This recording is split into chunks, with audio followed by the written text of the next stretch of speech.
Hello guys, ito nga ulit si Taong Barko. May panibagong kwento tayo. Ang kwento ko ay about sa nursing at sa Kalabaw at sa Magama. So ito na, start na tayo. Yung anak ni Juan, nag-aaral ng nurse sa Maynila.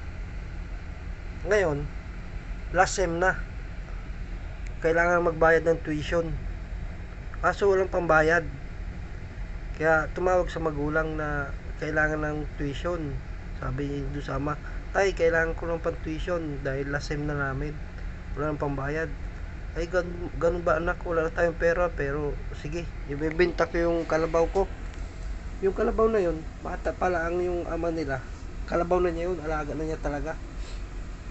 Kaya halos kuwan lang sila nun. Magkaedad nung kalabaw na yun. Ibebenta nga pala yung kalabaw na yun sa halagang 35,000 para pang tuition dun sa anak.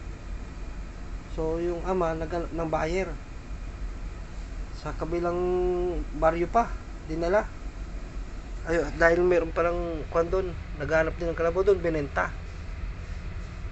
Nung naibenta na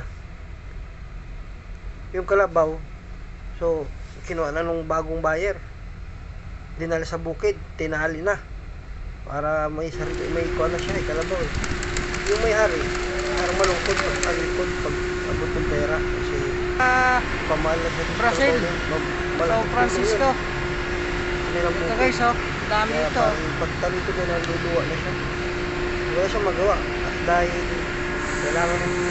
kailangan yung pera ng anak sa pag-tuition kasi na siya anak niya. So umalis na yung may-ari, sumakay na sa drugstore na kwan, Grandia, mabilis yun, magpatakbo. Nung nakita ng kalabaw yung kwan, yung may-ari, umabol, nakakawala, naputol yung tali. Kataw naputol, so, takbo-takbo yung kalabaw, bilis. Nakita nung kwan, driver, nung door to door, tumingin sa front mirror Pagtingin, uy, may kalabaw, sumusunod. Nagtinginan yung mga pasahero pagtingin.